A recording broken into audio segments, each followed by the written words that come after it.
Welcome back, everyone. Tonight, I'm bringing you 3 deeply unsettling stories from people who ventured into the deep woods, those remote, isolated places where cell service disappears, where trails end, and where you're truly alone with whatever else is out there.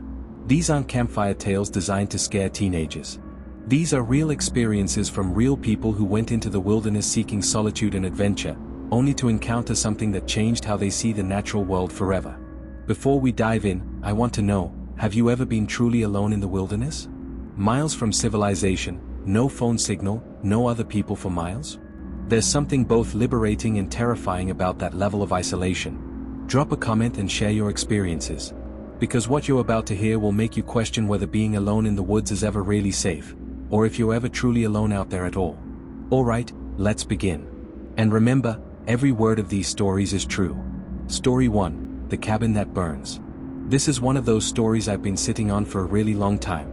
It happened back when I was maybe 25 or 26, way before I met my wife and way before we had kids.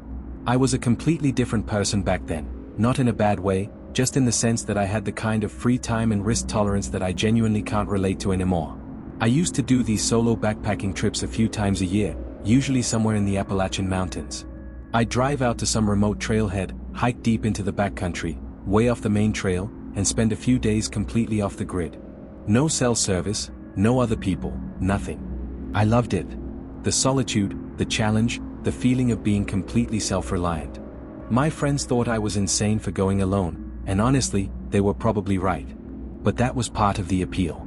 This particular trip was in the Cherokee National Forest in Tennessee, and it changed how I see solo backpacking forever. I'd been out there for 2 days, and everything had been going perfectly. The weather had been ideal, clear skies, moderate temperatures, minimal bugs. The trails were quiet, and I hadn't seen another person since the first morning. That changed pretty quickly on the afternoon of the second day. I noticed dark storm clouds building up to the west.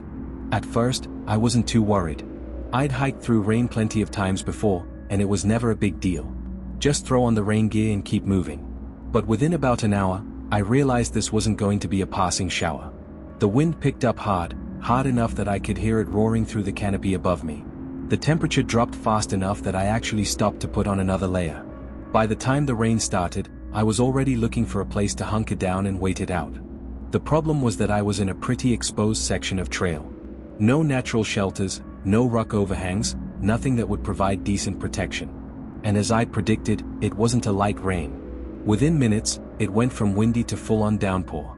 The wind was bending smaller trees sideways, and I could hear branches cracking and falling in the canopy above me. I started getting genuinely concerned about my safety. Lightning was striking close by, close enough that I could smell the ozone in the air, and I was hiking at elevation with a metal framed pack on my back. Not ideal. I kept pushing forward, completely soaked at that point, scanning the woods on either side of the trail for anything that could pass as shelter. And then, as if by some miracle, I actually saw something. Through the trees off to my left, maybe 50 yards from the trail, there was a structure. It was small and dark and partially hidden by the forest, but it was unmistakably man-made. As I got closer, I realized it was a tiny one-story cabin. It looked extremely old, like it could have been a hunting cabin or a homesteader's shelter from decades ago, maybe even longer. There was a single window on the side I was approaching, and a door that looked like it was barely hanging on its hinges. I can't overstate how relieved I was. I practically sprinted over to it, my boots squelching in the mud, and pushed the door open without hesitation. Inside, it was dim but dry.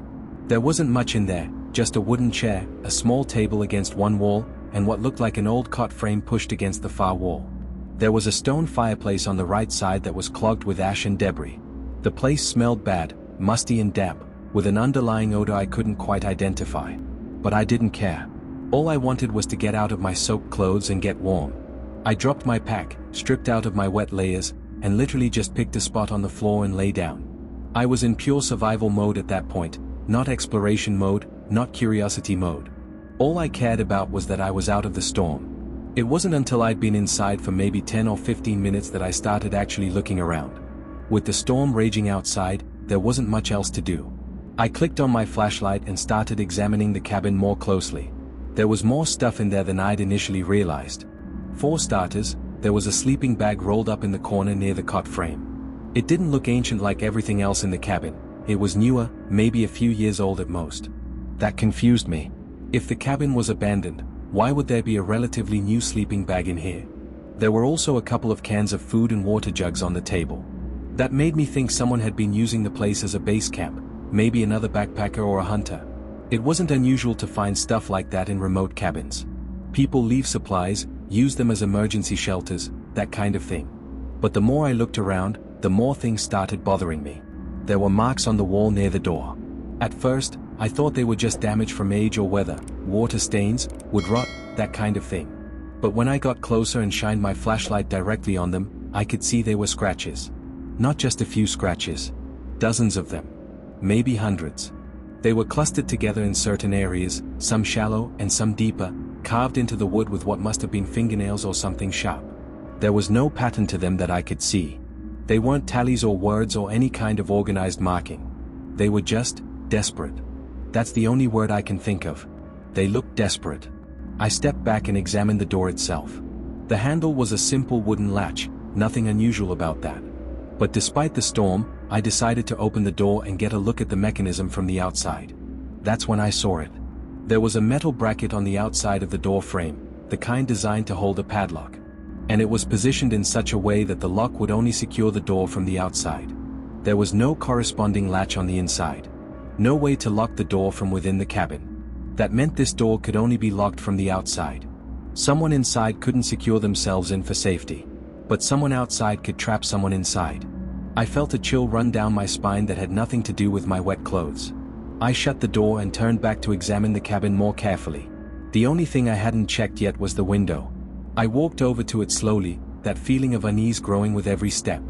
The glass was still perfectly intact, which surprised me given how old everything else appeared. But then I noticed why. There were screws drilled into the window frame, one in each corner, securing it shut from the outside. Someone had deliberately sealed this window closed. And it had been done from outside the cabin. Around the edges of the frame on the inside, there were more scratches. Deep ones this time, unmistakable.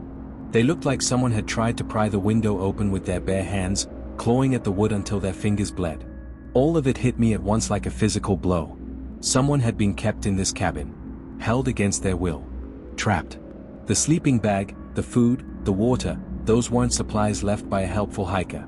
They were evidence that someone had been living here. Not by choice, but because they had no other option. I should have left right then. Every instinct I had was screaming at me to get out of that cabin immediately. But I hesitated. Part of me felt like whatever had happened here was well in the past.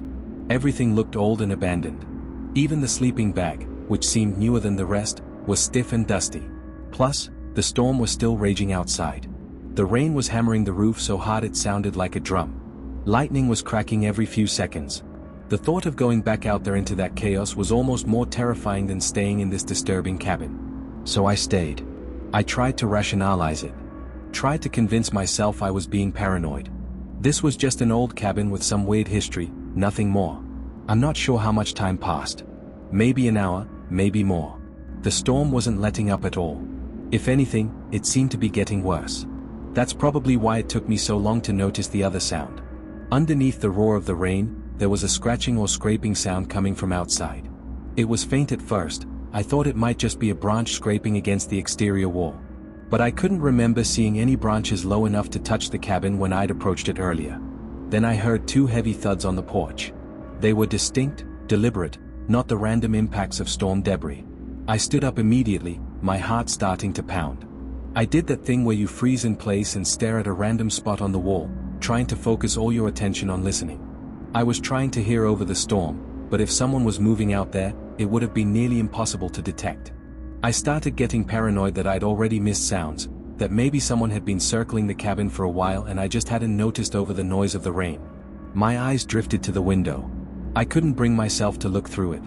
If someone was really out there, they'd probably be looking in. And if I looked out, I'd see them staring back at me. I stayed frozen in that position for what felt like forever, every muscle in my body tense. After a while, I started to relax slightly. Maybe I had just been hearing the storm. Or at worst, an animal poking around the cabin looking for shelter. I was almost ready to write it off and try to get some rest when I heard something that sent me over the edge. Pressure on the door. Like someone was leaning their full weight against it from the other side. The wood creaked loudly. The latch rattled once, testing it, before the pressure released. My heart rate shot through the roof. And that's when something clicked in my head. A realization that made my blood run cold. Why would someone be outside in a storm like this, circling the cabin, testing the door, without just coming inside? The door wasn't locked. Nothing was stopping them from walking right in. Unless they didn't want to come inside. Unless the whole point was to keep me inside. The cabin, the scratches, the locks on the outside, this wasn't just some abandoned shelter. This was a trap. And I'd walked right into it. I don't know if that was the right conclusion or if my mind was just spiraling into paranoia. But I decided right then that I was leaving. Immediately. I didn't care about the storm anymore. I'd rather take my chances with lightning and rain than stay in this cabin one more second. I started shoving things into my backpack as fast as I could, my hands shaking so badly I could barely grip the zippers. I had this overwhelming feeling that something terrible was about to happen. That I'd stayed too long, that I'd made a fatal mistake by not leaving earlier. And I was right. The next few moments happened in a blur. I was maybe 30 seconds from walking out the door when I heard the sound of glass shattering behind me. I spun around just in time to see something crash through the window, a bottle, a jar, I couldn't tell what, and the entire room erupted in flames. The fire spread so impossibly fast that I couldn't even process what was happening. 1 second, I was standing in a dark cabin. The next second, the walls were engulfed in flames. The heat hit me like a physical wall, searing my exposed skin. I could smell my hair singeing. I lunged for the door and grabbed the handle. It wouldn't budge. Someone had jammed it from the outside. They'd waited until I was distracted, then sealed me in. I slammed into the door with all my weight. Once. Twice. 3 times. On the 4th impact, it gave. The wood splintered and the door collapsed off its hinges, taking me with it. I hit the muddy ground hard but scrambled to my feet immediately. I couldn't see anything, smoke and rain and darkness all mixed together into chaos. I just ran. Wildly, blindly, crashing through the underbrush, putting as much distance as possible between myself and that burning cabin. Before I could get far enough away, something hit me from behind. Hard. I went down face first in the mud, and suddenly there was a person on top of me. We were fighting. Actual fighting, clawing, kicking, screaming. I couldn't see their face. Everything was happening too fast. They were trying to get me in a chokehold, gouging at my eyes, pulling my hair. I could feel myself getting dizzy, my vision starting to narrow. But I managed to buck them off. I don't know how, pure adrenaline, probably. I shoved them hard and scrambled to my feet. I kept running. Behind me, I could hear them screaming. Not words, just this animal shrieking that didn't sound human. I looked back twice as I ran. The first time, I couldn't see my attacker, but I could see the cabin. It was fully engulfed in flames, a massive fireball that lit up the forest around it. The image of that inferno is burned into my brain forever. The sight of it, the roar of the flames, the smell of burning wood and accelerant. The second time I looked back, the glow was smaller but still visible through the trees. And I could still hear that awful screaming somewhere behind me. I didn't stop running until my legs literally gave out. I found a spot where a couple of large trees had fallen against each other, creating a narrow gap underneath that blocked most of the rain. I crawled under there and collapsed. I couldn't feel my body. I don't know if it was shock from the fire, exhaustion from running, or the cold rain that had soaked me to the bone. Maybe all three. But I was completely numb. I just sat there in that cramped space, trying to keep breathing, trying to process what had just happened. I don't know how many hours I spent under those trees. Time lost all meaning. Eventually, feeling started to return to my limbs, painful, burning sensation as circulation came back. I knew I had to move. Whoever had tried to kill me was probably still out there, and they couldn't have been far away. So I forced myself to get up and start moving through the woods. I didn't know where the trail was anymore, but I didn't really care. I just needed to get away from that area. I honestly can't tell you how I survived that night. But I did. I stumbled onto a trail, I don't even know if it was the same one I'd been on before, and just followed it. I was soaked, probably bleeding from multiple places, covered in mud and ash, but I kept walking. Eventually, the rain subsided enough for me to get my bearings. I made it to a trailhead sometime the next afternoon, not the one where I'd parked, but a different one miles away. The first person I saw drove me to a hospital.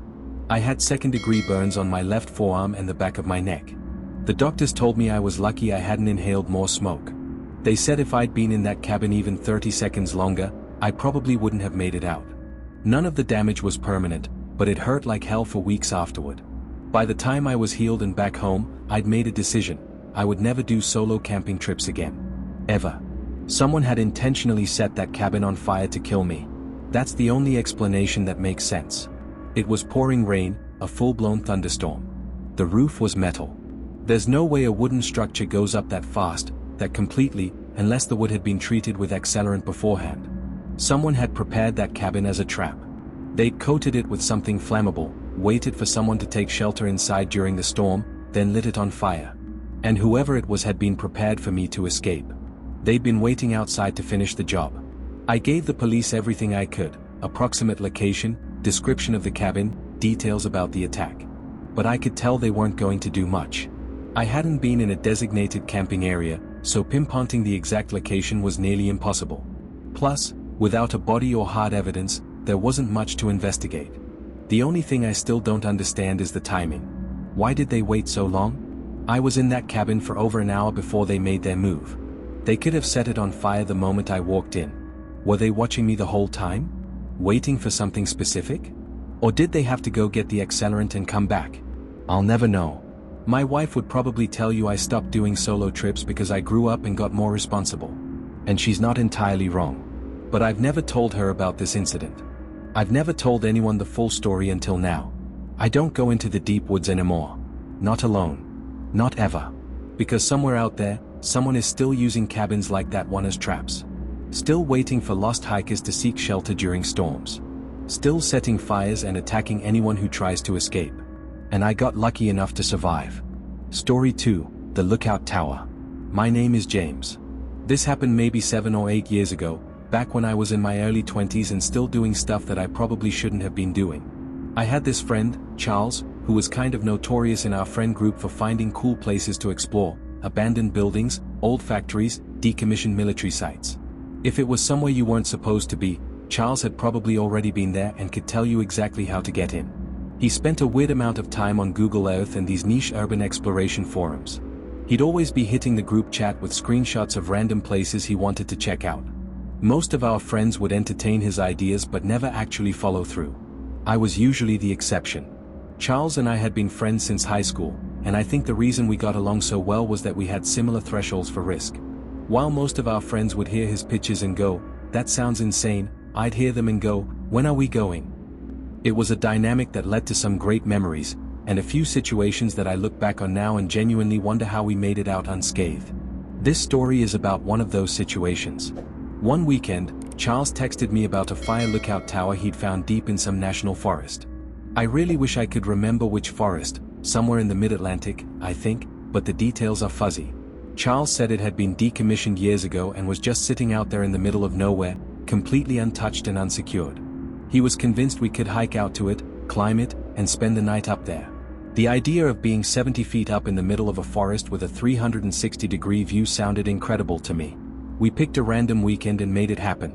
Charles planned the entire thing, the drive, what to pack, how to find the tower once we were in the woods. It was about a 3-hour drive. Charles told me the hike would be off-trail but pretty short, about 4 miles. We drove out early on a Friday morning and made it into the woods sometime in the early afternoon. I was honestly expecting us to get lost or not find the tower at all. But we did find it, and seeing it through the trees for the first time was insane. I remember blurting out, "No way," when I saw how tall it was. The structure was even more impressive up close. The cab at the top was a small square room with windows on all 4 sides. A metal staircase zigzagged up the frame, with a section of vertical ladder for the final stretch up to the cab. The whole thing looked like it hadn't been touched in decades. Some of the lower railings were bent or missing, and there was graffiti on the support beams near the base. To be completely honest, it did not look structurally sound. But Charles was practically giddy. While I was hesitating and debating whether to try convincing him to back out, he'd already started climbing. I yelled at him to be careful, which got him to slow down slightly. Then I figured, what the hell, and started climbing after him. We made our way up slowly, checking each step as we went. Most of them felt solid enough, but there were definitely spots where the bolts had rusted through and the steps wobbled dangerously.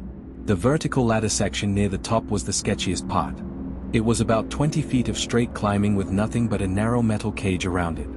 One slip and you'd fall all the way to the ground. But we made it up without any issues, and the view from the top was unreal. You could see for miles in every direction, endless forest broken up by occasional ridgelines and distant mountains. We'd timed it perfectly. The sun was maybe an hour from setting. Our plan was simple: camp up there for the night, watch the sunset, stargaze, and catch the sunrise in the morning. There was a decent wraparound walkway up there, which is where we decided to hang out initially. We cracked a few beers and just enjoyed the view and conversation. The sun eventually went down, and the sky went from orange to purple to dark blue to complete darkness in what felt like minutes. Once the light was gone, the forest below us was just a black void in every direction. There wasn't a single light visible anywhere, no towns, no houses, no cars. Just absolute darkness. The stars were incredible, easily the best I've ever seen. No light pollution whatsoever. But being up there in the dark was starting to freak me out a little. It was weird not being able to see anything despite knowing there was a whole forest below us. Charles could tell I was getting antsy, so he started messing with me, grabbing my shoulder suddenly, making creepy noises, that kind of thing. But the thing that actually pissed me off was when he smacked his metal water bottle against the side of the tower. It sent this incredibly loud, echoing clang in every direction. The sound rang out across the forest, probably audible for miles. It was so loud and ominous that I actually got mad at him. I told him to knock it off and that I wanted to go inside the cab. He finally got the hint. He said he'd finish his beer first and then join me inside. I went into the cab and started setting up my sleeping stuff. But before I could finish, Charles called my name in a very quiet, serious voice that was completely unlike him. I walked back outside to where he was sitting. He was pointing diagonally downward toward the forest below. At first, I thought he was messing with me again.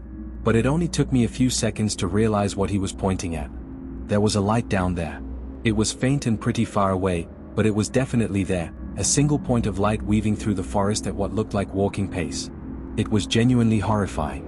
My first thought was that it was someone who'd heard the clang from the tower and was coming to investigate.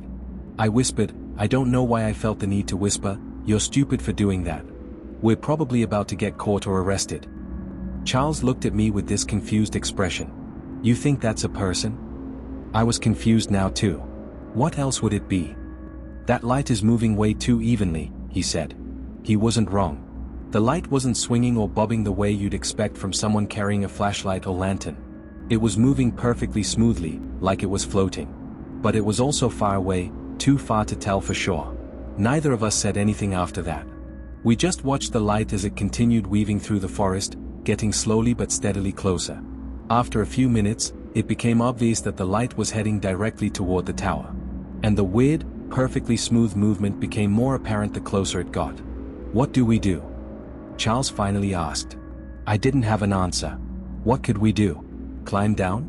We'd be completely exposed on those stairs, and if someone was waiting at the bottom when we reached it, we'd be trapped. As we were throwing out theories, the light suddenly zipped forward. It wasn't a gradual acceleration. For a split second, that light went from steady, even movement to an abrupt forward leap of maybe 30 feet. Then it was back to steady movement like nothing had happened. I felt my palms start to sweat. Charles was really freaked out too. I kept trying to convince myself that whoever was down there was just wandering aimlessly and would pass by the tower. But the light kept coming directly toward us.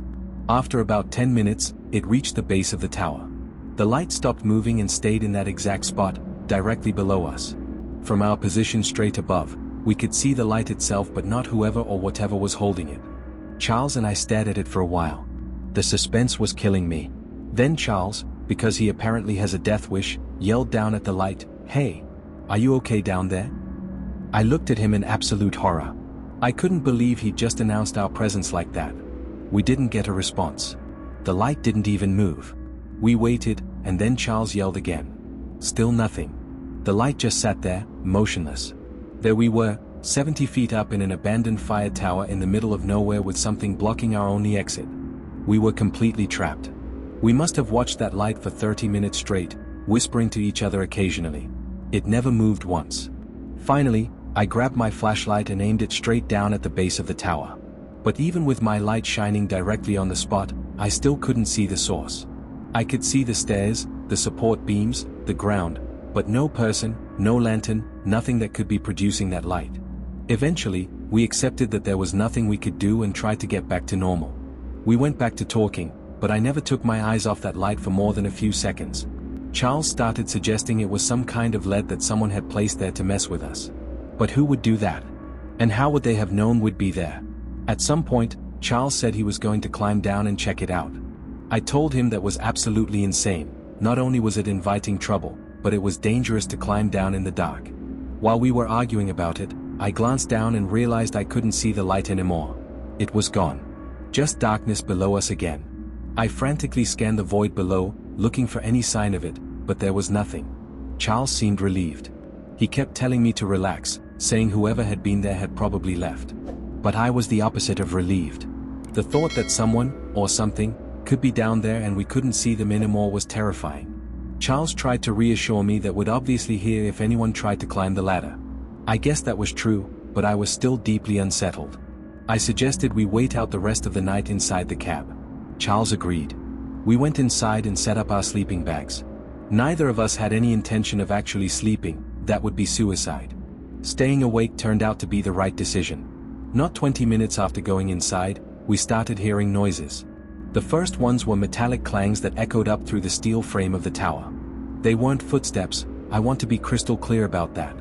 I was listening specifically for the sound of someone climbing the stairs. This was different.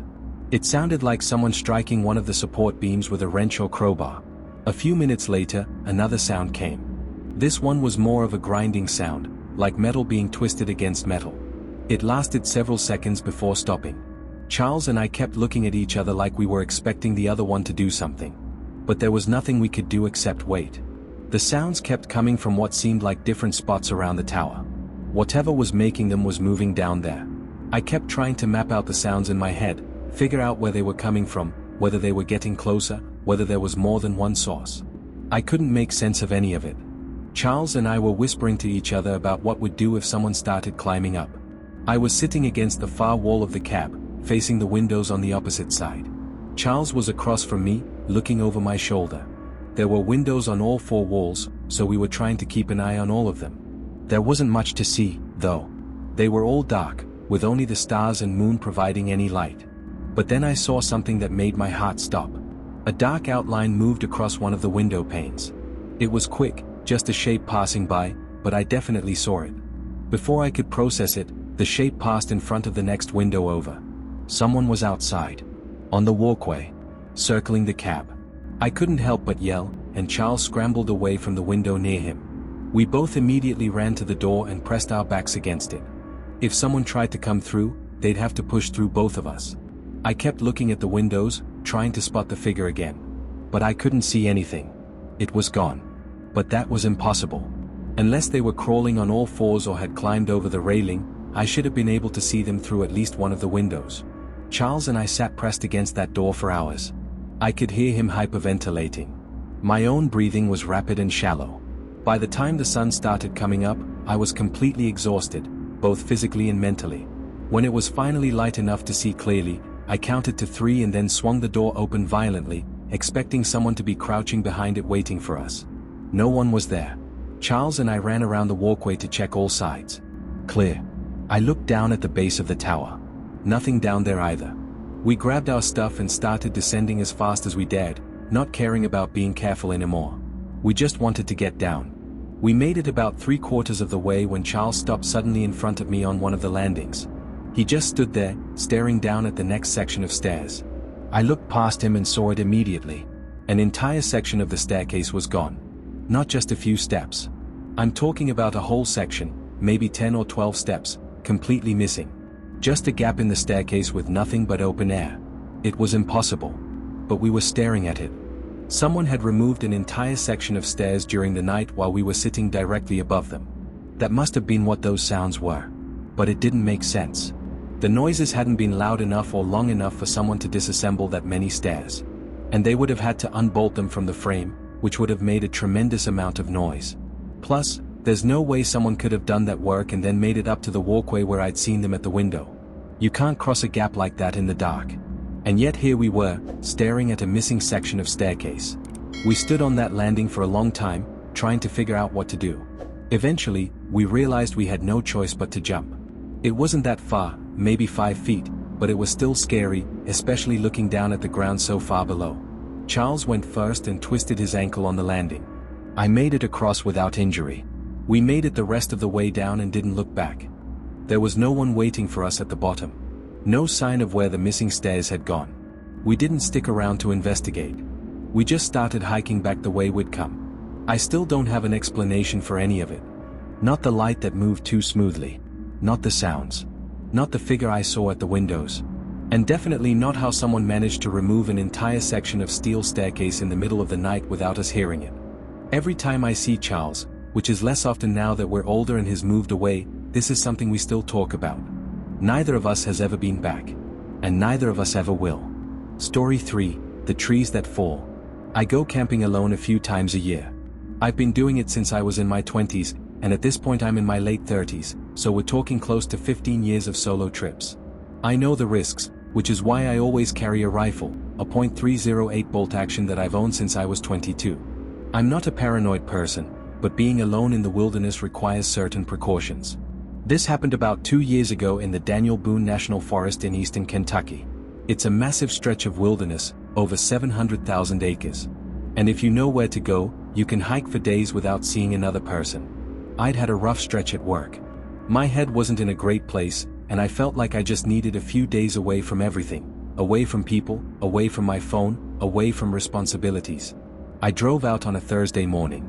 I parked at a trailhead off a Forest Service road and started hiking. The plan was simple, 3 nights in the backcountry. That was it. I had my tent, my pack, enough food and water for 4 days, and my rifle. The first day was exactly what I needed. I covered about 7 miles before finding a flat spot near a creek bed that looked perfect for camping. I set up my tent, gathered some firewood, and had a fire going by the time the sun started going down. I cooked some food, drank a beer, and sat by the fire until it burned down to embers. The whole time, I didn't see a single person. Perfect. I fell asleep around 10 p.m. I woke up at some point in the middle of the night. I'm not sure what woke me. It was more like my brain just switched on for no reason, the way it sometimes does when you're sleeping somewhere unfamiliar. I lay there for a minute, staring at the ceiling of my tent. But as my eyes adjusted, I noticed something strange. There was a faint orange glow coming through the walls of my tent. I unzipped the tent flap and looked out. Maybe 200 yards away through the trees, there was a fire. Not a big one, about the size of a campfire, but it was definitely there, flickering in the darkness. I watched it for a few minutes, waiting to hear voices or see movement. I wanted to confirm it wasn't some random forest fire that I needed to worry about. But after watching for a while, I couldn't hear anything beyond the crackling of flames. I couldn't see any silhouettes of people or tents. I figured it was probably another camper who'd set up nearby that I just hadn't noticed during the day. It wasn't impossible, especially since I'd gone to sleep relatively early. I assumed whoever it was had gone to sleep and left their fire burning, which is irresponsible and dangerous, but not uncommon among inexperienced campers. I watched it for about 5 more minutes to make sure it wasn't spreading, then zipped my tent back up and went to sleep. When I woke up the next morning, the fire was the first thing I thought about. Not because it had scared me, but because I was curious. I wanted to see who else was out there. Maybe say hi. I packed up my campsite and hiked in the direction where the fire had been. It took me about 10 minutes to reach the area. I was pretty confident I had the right spot. There was a natural clearing that lined up with the angle I'd been looking from. But when I got there, I stopped in my tracks. There was no fire pit. No ring of stones. No pile of ash or scorched ground. No charred wood. Nothing. The ground was completely undisturbed. Pristine. Like no one had set foot there in months, maybe years. I walked the entire clearing, checking for any sign that someone had been there. There was nothing. I stood there for a while, genuinely confused. I was certain I'd seen a fire. I'd watched it burn for at least 5 minutes. There was no doubt in my mind. And yet the ground where it should have been looked untouched. I considered the possibility that I had the wrong spot. But there wasn't another clearing anywhere near the right distance or direction. There wasn't much I could do beyond that, so I just moved on. I still had 2 more nights planned, and I wasn't about to cut my trip short over something I couldn't explain. I hiked for most of the day. The terrain changed as I moved deeper into the forest. The creek bed fell away behind me and the ground started climbing. By mid-afternoon, I was in a denser, older section where the trees were massive and the canopy blocked out most of the sky. It was quieter in there, which I liked. Peaceful. I found a good campsite around 4 p.m. and set up for the night. The evening was uneventful. I doused my fire a little after 9 o'clock and turned in. I don't know what time it was when the sound woke me up, but it was loud enough to pull me out of a deep sleep. It was this distant, enormous cracking sound, like a thick branch being snapped in half, except it kept going. It was violent and continuous, and it lasted for maybe 3 or 4 seconds. At the tail end of it, there was a deep, resonant thud that I could literally feel through the ground beneath my sleeping bag. I knew instantly what it was. A tree had fallen somewhere deeper in the woods. A big one. If you've ever heard a tree fall, and I understand that's a rare experience for most people, it's both amazing and terrifying. The sheer force and scale of it is hard to describe. It didn't scare me exactly, but it gave me this massive adrenaline rush. My heart was suddenly pounding, and I was wide awake. I lay there trying to figure out what could have caused it. The more I thought about it, the less sense it made. It wasn't storming. There was barely any wind. The weather conditions were perfect. There was no obvious reason for a tree to suddenly come down on a night like this. But there was also nothing I could do about it. I was miles from civilization, alone in my tent. So I just lay there, waiting for the adrenaline to wear off so I could fall back asleep. But then, not 10 minutes later, it happened again. Only this time, it was much louder. That same gruesome crackling sound, followed by a crash of branches and leaves, and then the deafening thud that shook the ground. But this one was close. Not right on top of me, but close enough that the sound was almost disorienting. And it came from a completely different direction than the first one. The first tree had fallen somewhere to the south of my campsite. The second one was to my northwest. I sat up immediately, my sleeping bag falling away. Now I was actually scared. 2 trees falling on the same night, in 2 different parts of the forest, with no wind and no storm? That was beyond coincidence. That was impossible.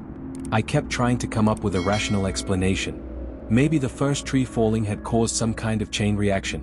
Maybe its roots had been connected to other trees, pulling them down with it. But that didn't account for the fact that the trees had fallen in completely different areas. They were too far apart for one to have affected the other. These were 2 separate events. 2 independent tree failures happening within minutes of each other. That was even more impossible than the first scenario. I was sitting there processing all this, my mind racing, when I heard something new. Something that took my fear from a manageable level to absolute terror. It was a low, continuous rumbling sound. I can only describe it as a cross between a groan and a growl, like someone clearing their throat, except it didn't stop. It just kept going and going. It wasn't an animal sound I recognized. And I've heard a lot of animals in the woods over the years. I've heard bears grunting and huffing. I've heard elk bugling. I've heard bobcats screaming in the night, which sounds disturbingly like a woman screaming. This wasn't any of those. This was something else. Something I'd never heard before. And it sounded deliberate. Like something was making the noise on purpose, not as a warning or communication, but just because. The sound went on for what felt like a full minute without any break or variation in pitch or volume. I did the only thing I could think of. I grabbed my rifle, chambered around as quietly as I could, and aimed it at the tent flap. At that point, I was in full panic mode. My hands were shaking so badly I could barely keep the rifle steady. The rumbling sound eventually faded. It didn't stop abruptly, it just got quieter and quieter, like whatever was making it was moving away from my campsite. And then the forest was quiet again. The normal quiet of a forest at night. No wind, no animal sounds, just stillness. But I didn't find it peaceful anymore. It felt oppressive. Like something was out there in that silence, waiting. I sat like that for at least 20 minutes, rifle aimed at the tent entrance, barely breathing. I didn't sleep for the rest of the night. I physically couldn't.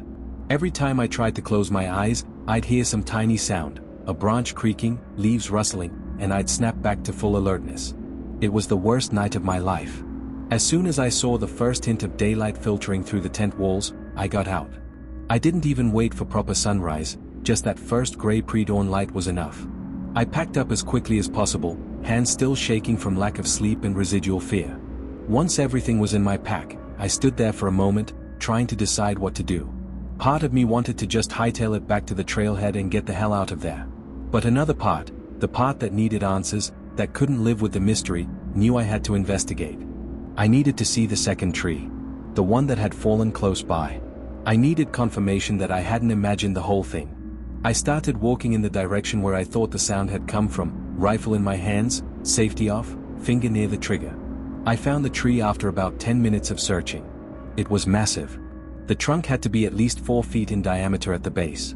It was lying at an angle across a shallow slope, with broken branches and debris scattered everywhere. So it was real. I hadn't imagined it. I actually felt a weird sense of relief seeing it, at least I wasn't losing my mind. But then I started examining the tree more closely, trying to understand what had caused it to fall. I walked over to the stump, which was about 3 feet high. The wood where it had broken was pale and fresh, you could still smell the sharp, clean scent of exposed timber. But the break wasn't clean. It wasn't the kind of jagged, splintered fracture you get from wind stress or the tree's own weight causing a failure. The wood around the break point had been torn apart. Ripped. Parts of the stump looked like they'd been gouged out. There were long, irregular grooves running through the wood at different angles. Some of them were easily an inch deep, cutting through the solid heartwood like it was soft cheese. The wood looked like it had been stripped and chewed rather than broken or cut. I'd seen beaver damage before. This wasn't that. Beavers leave clean, almost surgical cuts made by their constantly growing incisors. Their work is recognizable, neat channels and chips. I'd seen woodpecker damage too. Also not that. Woodpeckers create holes and divots looking for insects, but they are small scale and precise. This was aggressive, messy, and covered way too much surface area to be any animal I could think of. The tree hadn't fallen because it was dead or diseased. It hadn't been knocked over by wind. Something had actively worked on that trunk until it came down. I examined more of the stump. Some of the bark around the base had been peeled away in long strips, revealing the pale wood underneath. And that exposed wood had the same gouged, chewed appearance as the break itself. Whatever had done this had spent considerable time and effort on it. This wasn't opportunistic feeding or marking territory. This was deliberate destruction. And as I stood there looking at the damage, a thought occurred to me that made my stomach drop. If something could do this to a tree with a 4-foot diameter trunk of solid hardwood, what could it do to a person? I needed to leave. Right now. I started backing away from the tree, my eyes scanning the surrounding forest, looking for any sign of movement. But as I was turning to head back to where I'd left my pack, something near the base of one of the fallen branches caught my eye. There was a small cluster of items sitting on the ground, partially hidden by broken branches and leaves. If they hadn't looked man-made, I wouldn't have noticed them at all. But they were clearly out of place. I moved closer, dread building with every step. It was a blue bandana and a carabiner. My blue bandana. My carabiner. I instantly grabbed my pack off my shoulders and dug through the outside pocket where I kept miscellaneous gear. They were gone. Both items were missing. My hands started shaking again. These items had been in my pack last night when I went to sleep. They'd been zipped inside a secure pocket. And now they were here. At the base of a tree that something had destroyed during the night. Which meant whatever was out here had been in my campsite while I was sleeping. Had gone through my pack. Had taken items from inside it. And had left them here for me to find. I didn't wait to see if there was anything else. I didn't try to rationalize or investigate further. I just grabbed my pack, shoved the bandana and carabiner back inside, and ran. I didn't jog or walk quickly. I ran full out, branches whipping my face, my pack bouncing painfully against my back, my breath coming in ragged gasps. I don't know if running was the right decision. Maybe it attracted attention, made me more visible, marked me as prey. But I didn't care. Every instinct I had was screaming at me to get away from that area as fast as possible. I got tired after a while, couldn't maintain that pace under the weight of my gear. But I moved as fast as I could, constantly looking over my shoulder, gripping my rifle so tightly my knuckles were white. The hike back took most of the day. The entire time, I felt like I was being watched. Followed. Like something was pacing me through the trees, staying just out of sight, waiting for the right moment. I kept my rifle ready the entire time. If anything came at me, bear, mountain lion, person, whatever the hell had been in my camp, I was going to shoot first and ask questions never. I made it back to my car around 3 p.m. The parking area at the trailhead looked like paradise, civilization, safety, a way out. I threw my gear in the trunk, got in the car, locked all the doors, and just sat there shaking for several minutes before I could even put the key in the ignition. Then I drove. Fast. I drove until I was out of the forest, back on paved roads, back in areas where there were other people and houses and cell phone signal. The first thing I did when I had service was call the police. I told them everything, the trees falling, the sounds, the items taken from my pack and left at the scene. I don't think they took me very seriously. The officer I spoke to said they'd make a note of it and increase patrols in the area, but I could tell he thought I was either crazy or exaggerating. And to be fair, I wasn't even sure exactly where I'd been. I'd gone off trail, hadn't marked my route with GPS. I couldn't give them coordinates or a specific location to investigate. So I knew there probably wasn't much they could do, even if they believed me. I was pretty messed up for days afterward. I had nightmares about those sounds, the trees cracking and falling, that awful rumbling growl that went on and on. None of it made sense.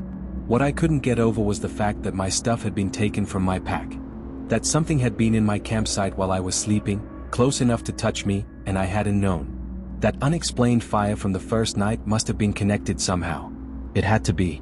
There's no way that was a coincidence. And those trees, I still have no explanation for what could have brought them down like that. The damage looked almost like they'd been chewed through, but what animal has the jaw strength to do that to solid hardwood? I genuinely don't think it was anything human. A person with tools could have cut down a tree, sure. But not that quickly, not that quietly, and not while leaving that specific pattern of damage. As for what animal it could have been, I have absolutely no idea. I still go camping, believe it or not. My wife thinks I'm crazy for continuing after what happened. But the woods are part of who I am, I can't just give them up entirely. But I don't go alone anymore. Ever. And I don't go to Daniel Boone National Forest. Whatever is out there in those woods, whatever took down those trees, whatever made that sound, whatever went through my pack in the middle of the night, it's still there. And I have no intention of ever meeting it face to face. 3 people. 3 trips into the deep woods.